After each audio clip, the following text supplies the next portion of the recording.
My name is Khalil Ferguson. I am the CFO for Transcendent App Development, which is the mother company to Witness. And for the Witness application, I am the project manager. I came to Sac State in 2012.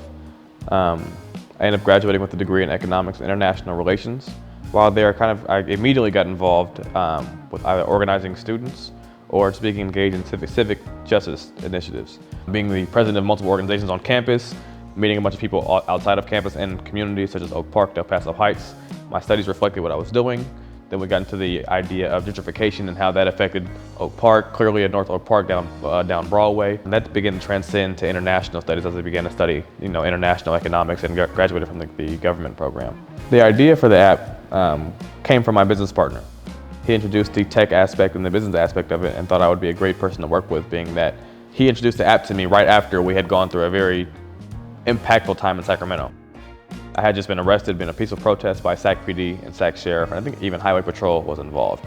In an illegal kind of kettle. They blocked two sides of a bridge for us and picked us off one by one and arrested us. That was just one event in a week-long series of events in Sacramento that I was a part of, starting before that day where we shut down Arden Mall to the end of the week. We had organized black students all around Sacramento, which resulted in one of the largest student-led demonstrations in Sacramento's history.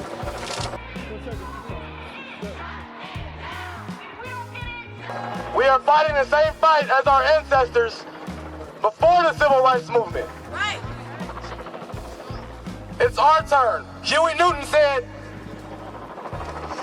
the revolution will always be in the hands of the youth. The youth always inherit the revolution. Who do we have here now? The youth is here. You guys are our future. That's really how the idea came about. My business partner, Anthony, just thought it would be a great idea for police accountability. Me being the political scientist, the theorist that I am, the scholar, I recognize it as a tool to give the power back to the people. And I recognize it as a tool to be able to do that, where we kind of just take away from the control of information the police have over themselves and give it back to something that can be easily put in the hands of the people. And that's really where the idea came from. It wasn't a result of me having any bad interactions with the police. I want to see it go nationwide. I have friends in New York, Chicago, Oakland, Los Angeles, Houston.